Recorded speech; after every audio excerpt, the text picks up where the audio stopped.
when the Conservative government announced that it was tearing up the contract for a wind turbine project in Prince Edward County and ending the contracts for 750 other green energy projects. It guaranteed taxpayers that they would not be footing the bill. Well, now we know that isn't true. I'm Cristina Howorun, and just earlier this month, demolition of the nearly complete White Pines wind turbine project began. The decommissioning of that and the cancellation of several other contracts is costing taxpayers at least $231 million. We don't have the actual facts until the project will be done. Money has been allotted aside to be able to do that. But at the end of the day, there's 231 that has been for all of the cancellation of projects. For nearly a month, the Minister of Energy has refused to tell CityNews how much the cancellations cost, including White Pines in Milford, where 4 turbines are completely built and another 5 were under construction. You already had the turbines in the ground, mostly constructed. Do we know how much that project itself would have cost? Well, those costs are ongoing. The project is in the process of decommissioning. I don't see any red flags there. He may not, but residents and the opposition do. We went through this with the gas plant scandal.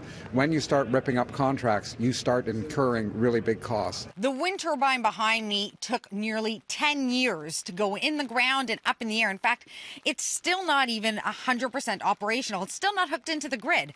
But all of this gear here, well, this is just a small portion of the gear required to take it down. A demolition process that could take months or even years. CityNews was in Prince Edward County earlier this month when demolition was set to begin. For Jen Ackerman, who has a turbine on her farm, it's gut-wrenching. You don't tear down green energy projects, you build them, and you're proud of that. The project was originally slated to have 29 turbines, but was reduced to 9 after community opposition and environmental assessments. Construction began in September 2017.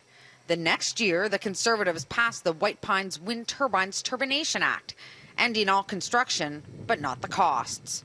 Ackerman reached a deal with WPD Canada, who owns the turbines. It's $20,000 approximately a year for 20 years. Do the math. Given the choice between the money and the wind farm, I want my wind farm.